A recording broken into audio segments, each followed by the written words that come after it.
Voting is one of the basic rights that we have as American citizens. When we're voting, we have the opportunity to change our community. With apartments, it's very important for people to get involved. The more empowered a person feels, the more involved and engaged they're going to be in the community. There are a number of people that live in apartments, and those people need to be heard as well. We really want to foster that education to the residents, that they do matter and they do count. I am a regional manager for Blue Ridge Companies. I am the Charlotte regional manager, and I oversee 5 sites here in Charlotte, totaling about 1,000 units. So when you look at 1,000 units and you look at how many people actually live in those units, if we're thinking 1,000 and an average of 2 people per unit, I mean, that's a lot of people that really need to be out voting and really need to be educated on the voting process.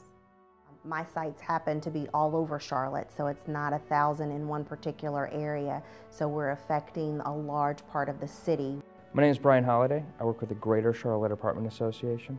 Last year we piloted a program called Vote Tuesday, where we took signs and materials and we distributed them around a participating property the weekend before an election. The properties that participated, we saw a 57% increase in voter turnout. Our goal is not just to increase voter turnout, but to create and engage apartment voters. I'm Tim Hose. I'm currently president of the Apartment Association in North Carolina. You know, every vote counts. It's a situation where, you know, an election that might be 20,000 votes cast, one vote could make the difference. The Greater Charlotte Apartment Association supports us in a number of ways.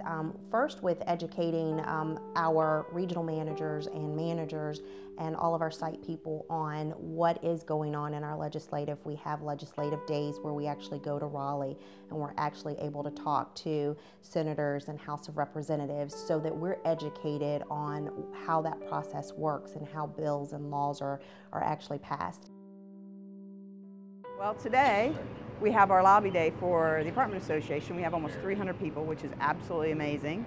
And we're going around telling legislators, one, how important it is to support their apartment communities. It's a growing industry in North Carolina, so there's an economic development piece of that we're bringing more money and jobs. By coming down to the legislature and telling your story about what's happening in your community and the problems you're having, you actually get more than one vote. You're actually affecting the process. As Americans, we should all support the democratic process, and I think it's never a bad idea to support somebody, even if they don't necessarily vote in your favor, but to support them becoming engaged. My call to action would be to have properties encourage voter registration, to remind residents of voting deadlines, to enroll the property in Vote Tuesday efforts, put out signs and create excitement for the local elections, and engage with the local association. It's a matter of having your voice heard in our democracy. And educate yourself as well on who the candidates are. Well, then you can find yourself in a situation where you're subject to laws that potentially disadvantage you or suppress your voice. And so even though each person is only given the opportunity for one vote, it is one of our strongest, most constitutionally guaranteed rights of expression. So on a national level, with 37 million people living in apartments, and multiplying that to getting people involved and actually voting, as you can tell, we would be able to make a major impact in our country. We need to take this information and give it to our residents. We need to show them what we're doing as an industry to help make multifamily living even better, safer, and more affordable for everyone. We need the residents to help be the voice to make legislators pay attention, and we, in turn, need to vote for the ones that are listening.